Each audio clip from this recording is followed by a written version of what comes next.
नमस्कार, ऑथेंटिक डिशमध्ये तुम्हा सगळ्यांचं खूप खूप मनापासून स्वागत। तर आज इथे आपण फक्त 1 कप तांदळाच्या पिठाचा वापर करून हा मस्त असा हलका फुलका नाश्ता बनवून तयार केलेला आहे।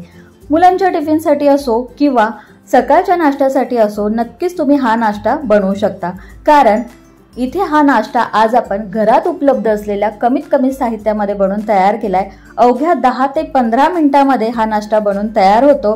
खायला अतिशय मस्त खमंग लागतो। तुम्ही इथे बघू शकता नाश्ता अतिशय जाळीदार, हलका फुलका, छान मऊ लुसलुशीत बनून तयार झालेला आहे, त्यामुळे पचायला देखील तो हलका आहे। चला तर मग पटकन आजच्या रेसिपीला सुरुवात करूयात। तर आता हा नाश्ता बनवण्यासाठी सगळ्यात आधी आपल्याला मिक्सरच्या भांड्यामध्ये घ्यायचंय 1 वाटी इतकं तांदळाचं पीठ। घरातलं रोजच्या वापरातलं जे तांदळाचं पीठ असतं तेच इथे मी घेतलेलं आहे। यामध्येच आपल्याला पाव वाटी इतकं बेसन पीठ घालायचंय। यानंतर यामध्ये आपल्याला अर्धा इंच इतका आल्याचा तुकडा घालायचा आहे। इथे मी 1 हिरवी मिरची घेतलेली आहे, तिचे बारीक तुकडे करून मी अशा पद्धतीने मिक्सरच्या भांड्यामध्ये घालत आहे। त्यानंतर 1 चमचाभर आपल्याला यामध्ये साखर घालायची आणि यामध्ये आपल्याला 2 चमचे इतकं दही घालायचंय। दही घेताना जास्त आंबट घ्यायचं नाही, ताजं दही आपल्याला इथे वापरायचंय। आणि आता इथे बघा, ज्या वाटीने मोजून मी तांदळाचं पीठ घेतलं होतं त्याच वाटीने मोजून इथे मी 1 वाटी पाणी घेतलेलं आहे। त्यापैकी अर्धी वाटी पाणी फक्त मी यामध्ये घातलं। आता हे मिक्सरवर फिरून याला बारीक करून घेऊ। तर हे बघा, हे जे मिश्रण आहे ते आणखीन घट्ट आहे, त्यामुळे उरलेलं अर्धी वाटी पाणी देखील मी या मिश्रणामध्ये घातलेलं आहे। पुन्हा एकदा याला मिक्सरवर फिरून घेतलं, त्यानंतर तुम्ही इथे बघू शकता छान असं दाटसर हे मिश्रण बनून तयार झालेलं आहे। म्हणजेच आपण घेतलेलं पाण्याचं प्रमाण अगदी योग्य आहे। 1 वाटी तांदळाच्या पिठासाठी इथे मी 1 वाटीच पाण्याचा वापर केलेला आहे। फक्त हे साहित्य मोजून घेताना आपल्याला एकाच आकाराच्या वाटीने मोजून घ्यायचंय, म्हणजे मग प्रमाण बिघडणार नाही। तर आता तयार करून घेतलेलं हे मिश्रण एका बाउलमध्ये आपल्याला ओतून घ्यायचंय। तर हे बघा, आता या मिश्रणामध्ये आपल्याला चवीपुरतं मीठ घालायचंय। त्यानंतर यामध्ये आपल्याला 2 चिमूटभर हिंग घालायचं आहे। छोटा पाव चमचा इतकी आपल्याला हळद घालायची आणि 1 चमचाभर यामध्ये आपल्याला तेल घालायचं आहे। आता हे सगळं साहित्य आपल्याला या मिश्रणामध्ये व्यवस्थित मिक्स करून चांगलं एकजीव करून घ्यायचंय। इथे आपण या मिश्रणामध्ये घातलेलं सगळं साहित्य व्यवस्थित मिक्स करून घेतलेलं आहे। आता यानंतर आपल्याला ज्या प्लेटमध्ये किंवा ताटामध्ये आपल्याला नाश्ता सेट करायचा आहे किंवा वाफवून घ्यायचा आहे, त्या प्लेटला आपल्याला अशा पद्धतीने ब्रशने तेल लावून ग्रीस करून घ्यायचंय, म्हणजे मग नाश्ता आपला वाफवून घेतल्यानंतर प्लेटला अजिबात चिकटत नाही। आता या प्लेटमध्ये हे नाश्त्याचं मिश्रण घालण्या अगोदर यात आपल्याला 2 चिमूटभर इतका खाण्याचा सोडा घालायचा आहे, म्हणजे मग आपला जो नाश्ता आहे तो छान हलका फुलका आणि जाळीदार बनून तयार होतो। यावरती मी 1 चमचाभर इतकं पाणी घातलं आणि आता घातलेला सोडा आपल्याला यामध्ये व्यवस्थित मिक्स करून घ्यायचं आहे आणि हे मिश्रण आपल्याला 5 ते 7 मिनिटं चांगलं एकाच डायरेक्शनमध्ये फेटून घ्यायचं आहे।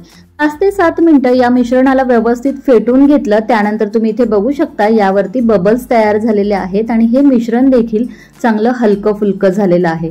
या मिश्रणाची तुम्ही व्हिडिओमध्ये कन्सिस्टन्सी बघू शकता, अशी फ्लोईंग कन्सिस्टन्सी या मिश्रणाची हवी आहे। खूप जास्त पातळ किंवा अगदीच घट्टसर आपल्याला हे करायचं नाहीये। आता तयार करून घेतलेलं मिश्रण तेल लावून ग्रीस करून घेतलेल्या प्लेटमध्ये आपल्याला ओतून घ्यायचंय।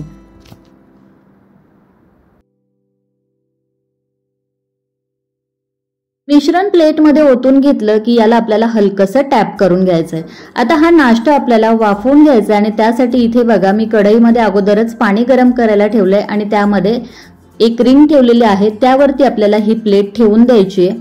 आणि आता यानंतर यावरती आपल्याला लाल मिरची पावडर अशा पद्धतीने भुरभुरायची आहे। यामुळे आपल्या नाश्ता चवीला खूप छान लागतो आणि दिसायला देखील सुंदर दिसतो। हा नाश्ता आणखीन चवीला चांगला लागावा याकरता तुम्ही यावर चाट मसाला, त्याचबरोबर काळी मिरी पावडर देखील घालू शकता।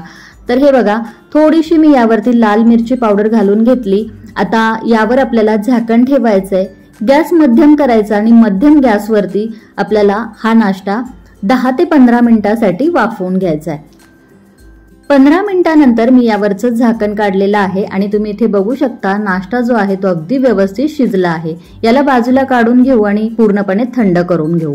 आपला हा नाश्ता पूर्णपणे थंड झाला की याला आपल्याला सुरीने कट करून घ्यायचंय।